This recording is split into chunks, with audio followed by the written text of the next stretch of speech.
Sa taya ng World Food Program o WFP ng United Nations, posibleng malagpasan ang kasalukuyang record na 319 milyong tao na nakararanas ng matinding kagutuman sa buong mundo kung magpapatuloy pa ang gyera sa gitnang silangan sa susunod na 3 buwan.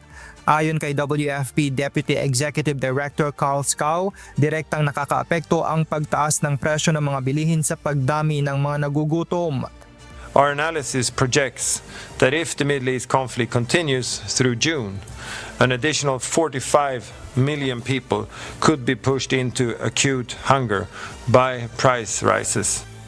Ipinaliwanag ng WFP na ang pagtaas ng presyo ng langis at pagkain ay nagdudulot ng mas mataas na gastos sa paghatid ng tulong at pagbili ng mga pangunahing pangangailangan lalo ng mga bansang nahaharap na sa mahirap na kondisyon bago pa sumiklab ang digmaan. Dahil dito, maraming pamilyang nahihirapan ng makabili ng kanilang araw-araw na pagkain.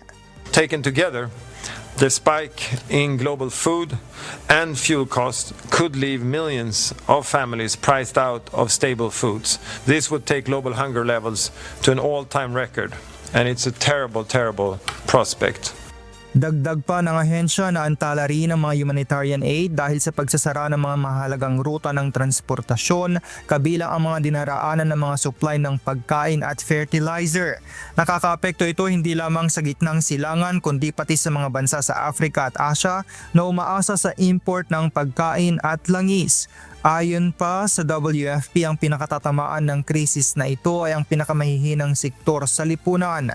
The consequences are falling on the world's most vulnerable people who are already living in dire conditions.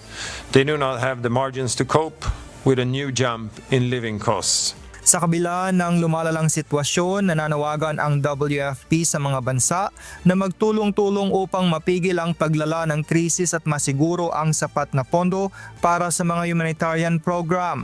Babala ng ahensya kung hindi agad matitigil ang digmaan at mapapatatag ang supply ng pagkain at enerhiya, posibleng humantong ito sa isang malawakang global food crisis na magpapalala sa kalagayan ng milyon-milyong tao sa buong mundo.